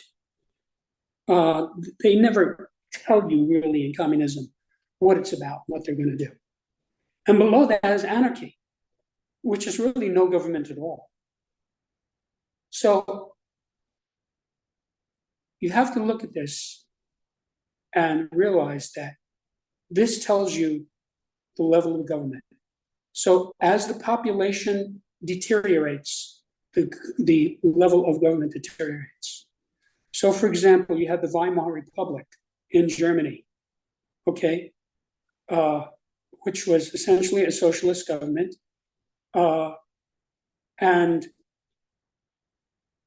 things went so badly in the Weimar Republic that the population deteriorated to a point where they became fascists, or actually the word they used was Nazi, but I'm using the word fascism in a general sense here. So when you look at a people, the type of government they have tells you a lot about the people. For example, China used to be a communist government.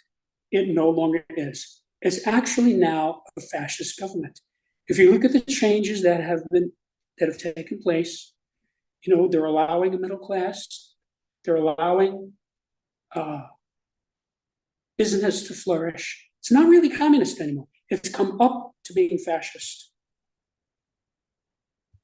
So we basically live in a fascist world now. The four main countries in the world, meaning China, Russia, the United States, and Europe, are all level 5 governments at this point. And as I say in the book, I'm not aware of any government on earth that is above level 4. So what you can conclude from that is that the governments on earth are insane. Well, you don't have to be a rocket scientist to figure that one out. If you just look at the news and see what goes on, the craziness that emanates from government. You know, they just go from one stupidity into the next. It's crazy. And of course, the people who control the world, which is really no more than about 8,000 people, are pushing the world into a one world fascist government. That's what's going on. And everything that happens is under their control and explains most of what's happening, starting from the assassination of Jack Kennedy, the knocking down of the Twin Towers on 2001, I think it was. These are intentionally orchestrated activities from a small group of people. Mm-hmm. So there really are no, as far as I can tell, actual level 3, 2, or 1 governments now. Because people are not that trustworthy, and there's certainly not an agreement. I mean, if you look at the United States now, it's wall-to-wall disagreement. Okay, it's just a food fight that never stops. And so, you know, really, I think of the United States as being in a cold civil war for the last 20 years. There's no trust, no agreement. They had an election recently in Arizona, the state in which I live, and they did a poll after the election. 84% of Arizonans did not trust the result of that election. That's astonishing. All right? I don't know who the other 16% are. I guess they're people who are mentally ill or just stupid. But there was an election that was blatantly unlawful and fraudulent. And everybody knows it on both sides, okay? So there's no trust, there's no agreement. So that's what's going on in the United States. So, you know, this is sort of what's been going on in the world throughout history. If you study history, you'll see that there were little subgroups that were at specific levels. Like they talk about the Roman Republic. Well, it was a republic for the men in the Senate, all of whom were rich elites. To them, it was a republic. Not to the rest of the people. Certainly wasn't a republic for the women, for the slaves. So if you look at what's actually going on, in the absence of propaganda, this is what you see. Mm-hmm. Any questions? No.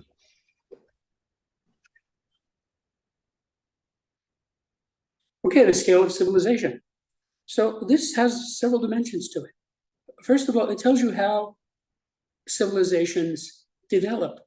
Now, I'm not using civilization as a substitute for the word society. You can have a society that's not civilized. In fact, most of Earth is not civilized. You have pockets of civilization. Civilization begins as philosophy. When we study Western history, we go back to about 600 BC, the Greeks, Greek philosophy. Okay, men who operated by reason. That was the beginning of the Western tradition.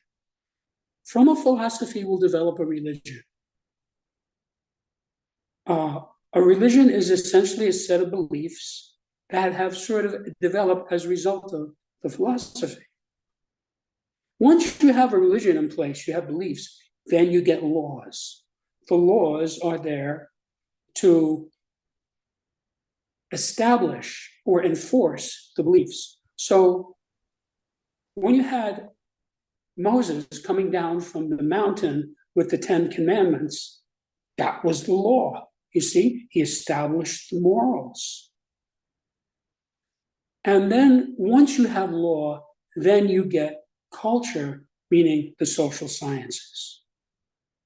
If you don't have law, you can't have social sciences because it's chaos. Everybody's a victim of crime. So then from social science, it goes down to the arts. Then you can have art. You have culture at level 4. And once you have culture, you have the opportunity to proceed with aesthetics, which is what the arts are. And out of the arts grow crafts. People develop technologies. And then from that comes business, which is commerce. Now, you can spot a person on this scale. If you look at, some great wise man who's very smart and brilliant, he's at, again, I don't want to give actual living examples, but historically, for example, Plato, Aristotle, Socrates, they were philosophers, okay? Then you get down to religion, you get into people in theology and churches. So you can spot a person on this scale.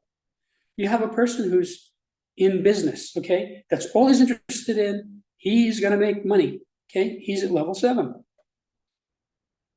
Now notice the axis on the right.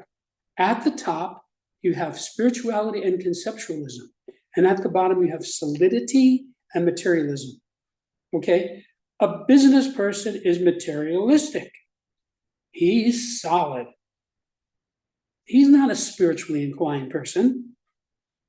So when you see like some guru, like, I'm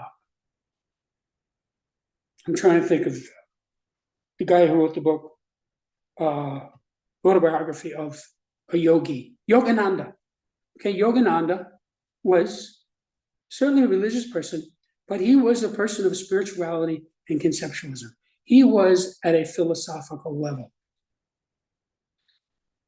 So you see that there's kind of a hierarchy of behaviors here.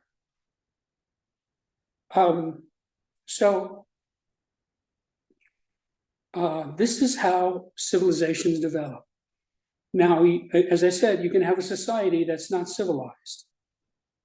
But to the extent that you do have civilization, this is the scale. Any questions? Okay. Okay, the scale of survival. This is really important. This scale tells you how well you're surviving. Now, again, it's a spiral scale, which means there is an apparent congruency between level 1 and level 7. Okay, level 7 is not surviving, not established. It's a state of 0. There is no survival. Level 1 is no need to survive. So what does a person do after he's a big success? He retires. So you're walking around, right? And you're just going through life. You're not established. So then you say, okay, I'm going to establish a business. You immediately go up to level 6, which is peril. Most businesses fail because you're in peril as soon as you try to survive. You're sort of in a state of collapsing, and you have to really struggle to get the business to keep functioning. Above that is losing ground.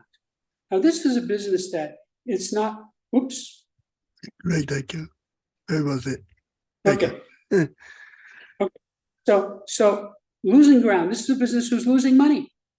They're not really in peril yet, but they're succumbing. Above that is breaking even. This is stability. Okay? This is a company that they're not really getting ahead. Money's coming in. Okay? If all the bills are paid, they're stable.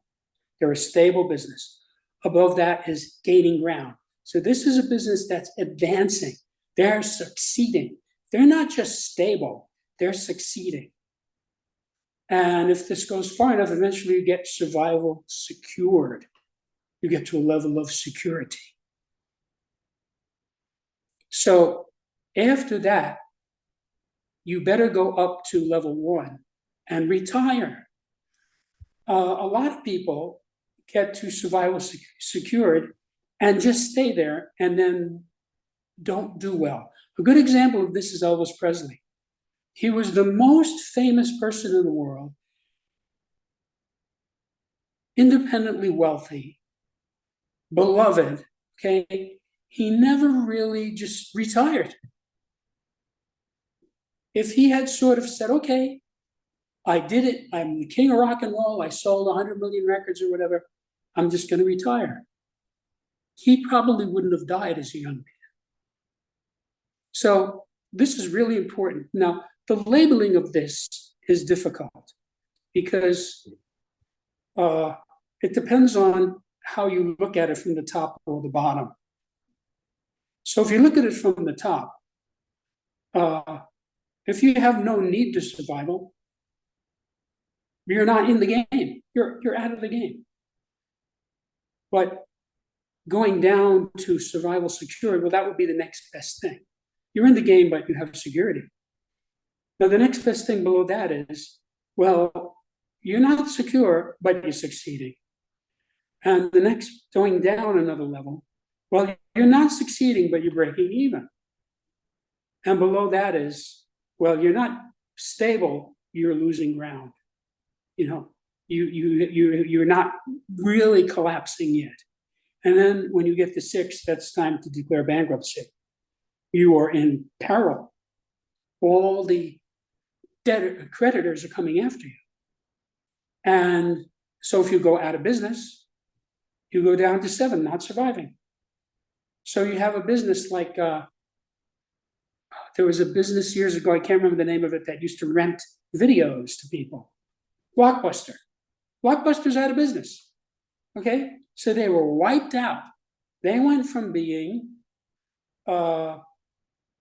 probably at level 2 at their peak, and they gradually went down because of technological advances, and they went out of business. So they're not surviving now. There is no Blockbuster. It's not established. So really the game of life is fought at levels 2 through 6. Because at level 1 and 6, you're out of the game. At level 1, you're out of the level because you're retired. You know, you're on your yacht drinking a margarita. Level 7, you're not surviving. You're wiped out. Any questions? No. Okay. Scale of management. Okay, so we talked about this briefly before when we were on the scale of human ability, and notice how these two are aligned again. So, if you're going to manage anything, first you have to establish it. You create the thing, whatever it is, the business, the church, whatever it is. Then, once you're established, then you can start to interact. Okay, we've set up this business. Now we're going to communicate with people. Then you go down to promotion. Not only are we communicating, we're promoting. Okay, this is where sales takes place. You say, yeah, come on in and buy one of our things, whatever it is. And then it goes down to finance. So now you have money to manage. You have an accountant to take care of it. Now below that is production. If you don't have any money, you can't produce anything. In order to produce something, meaning to manufacture something, you have to have first levels 1, 2, 3, and 4. So that's what we call setting up a business. Okay, before you can, let's say you're going to open up a shoe factory. Okay, you have to have money. You have to have finance. That's number 4. How are you going to build your factory? How are you going to pay anybody? You have to have finance, you see? And then after you produce, then you can refine it. This is quality control. This is important. There has to be somebody there to look at the product and say, this is good or this is not good. And then once you refine the product, you've got something that really works, then you can market it. You export it. You are shipping it out to people all over. So that is the scale of management. If you leave out any one of these seven, you are doomed. Now, notice how this aligns with the scale of human ability. If a person is a genius, what do? You create a business or an organization around him. If a person is an ignoramus, what do? You interact with him. That's all you can do. Say, hello, how are you? Would you like to come in? If a person is a layman, you can promote to him because he's not completely ignorant about what you do. Okay, he understands enough that you can give him a sales pitch. Then, when a person is an amateur, that's where you get into finance. Your best customers are amateurs. And then, once you are a professional, which is level 4 on the scale of management, you can produce. That's what a professional is. He can produce whatever it is. And then, if he's an expert, level 3, an expert can refine. You have to have somebody there to say, okay, this is good, this is not so good, let's fix it. And then if you're a virtuoso, you market the guy. You market him, you get him out there. You're gonna make money from this person because he's a virtuoso, whether it's a skill or whatever. So you have somebody like Isaac Stern, the great violinist. He was marketed. People put him in theaters, in concert halls, and he played, and people came and paid money. You know, he was marketed. They were exporting his skill to the world. Now, again, notice that these scales run in the opposite direction from one, and they're out of sync. So this really tells you a lot about what kind of people. See, if you've got a genius on your hands, you don't want to put him into production. Can he produce? Yes, he can. But he's not going to be happy with that. He's probably not going to take the job. He's going to say, build something around me. So you have somebody like, for example, Jesus, who in his own way was a genius, and Christianity was established around him. Any questions? Nope, I'm good. Okay. Okay, the scale of exchange. So this is about really economics. This undercuts the subject of economics. The lowest level of exchange is taking. And you can say, wait a minute, how is that an exchange? When you take something from somebody by force or by deceit, it is an exchange in a very crude way. So, for example, the mafia shows up at your store. They say, you give us $100 a week and we won't blow up your store. So it's an exchange. You get to stay in business, out of the hospital, and alive. Okay? And they take your money.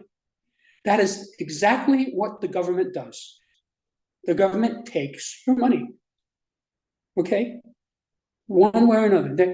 There's a lot of force in it. The IRS uses a lot of force.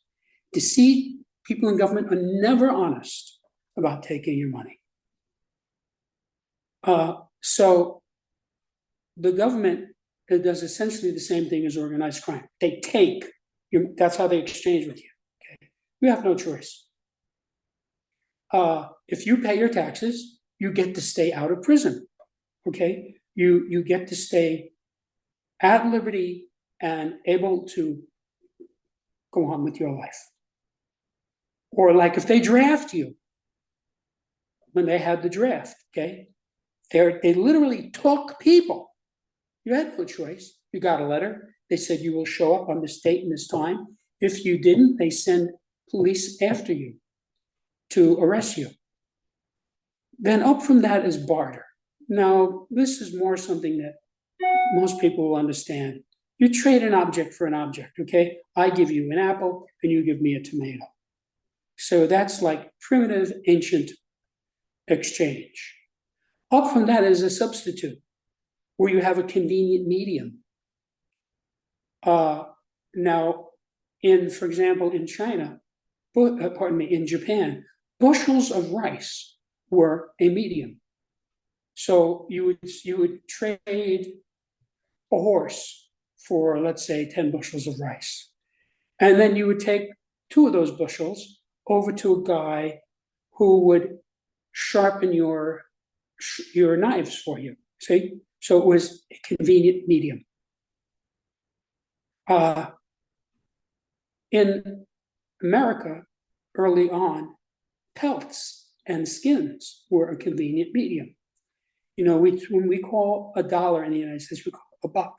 And the reason we call it the buck is literally a buck is a male deer. They would shoot the deer, skin it, and that skin would be a medium of exchange.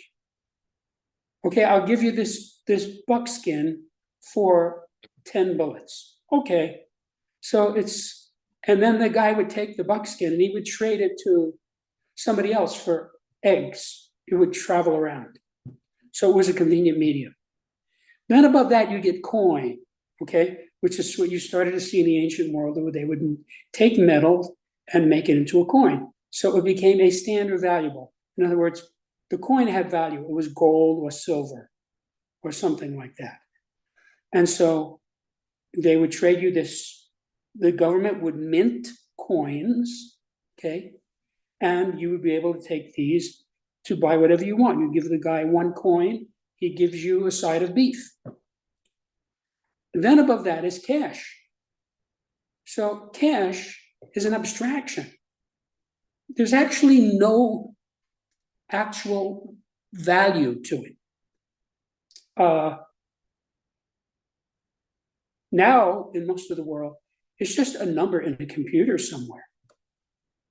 So you give somebody a dollar bill and he gives you a pack of gum or whatever, okay? So it's an abstraction. In other words, that piece of paper has no intrinsic value. It's not gold or silver or any other valuable. Then up from that, you get credit. So we have credit cards. So now, in a credit, it's all about your record. You have a record. They look at your credit. Oh, this guy has a good record, so we give him credit. If you have a bad record, they don't give you credit. The funny thing about credit is, if you need it, you can't get it. If you get it, it's because you don't need it. This tells you how crazy our society is. And up from that is honor, one's word.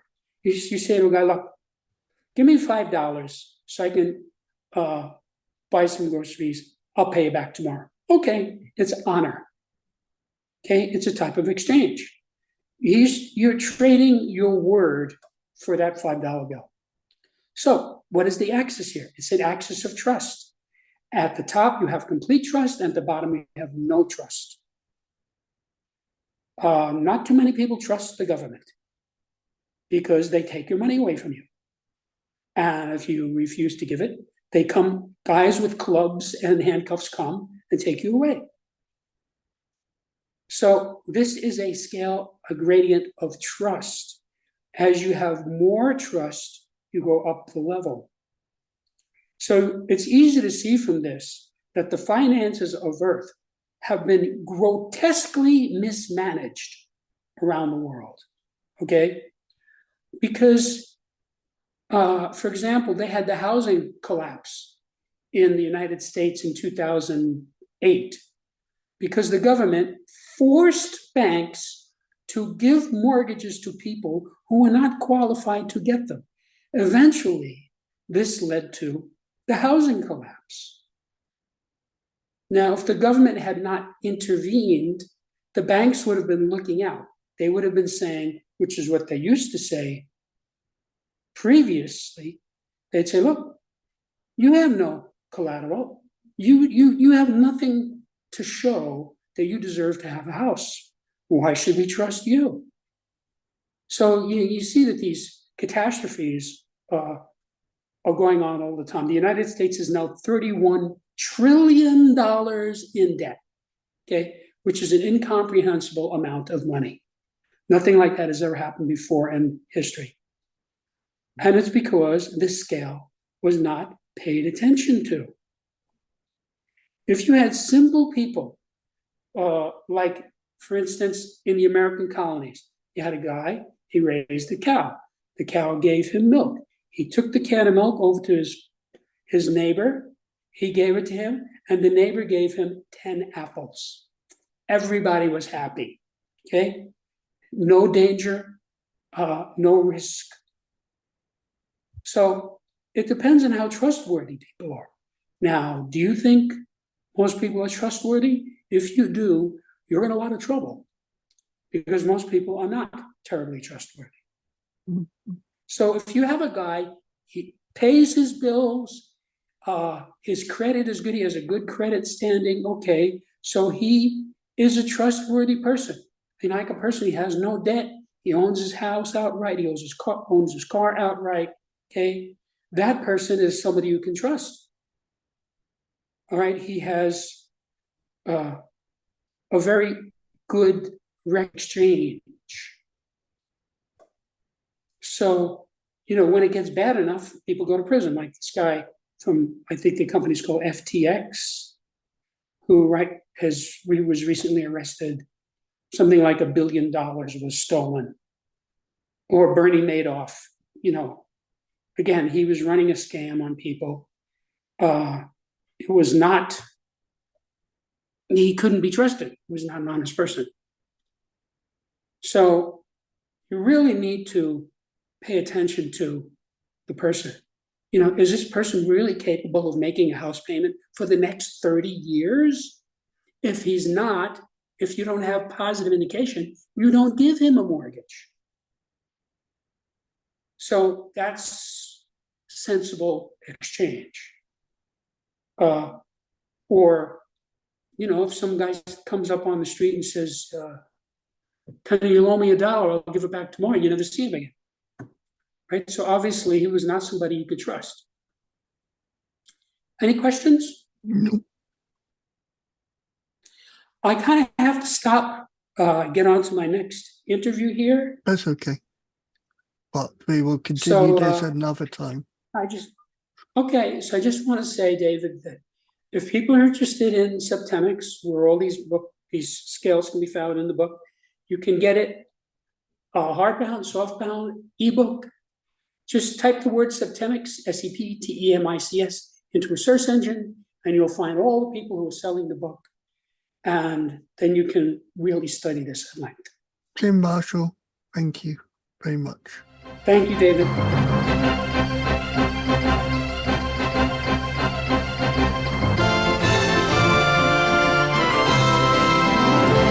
That was The Journey, hosted by Wise Words Imaging, hosted by David Hackett. Be sure to like, subscribe and listen to another journey coming soon.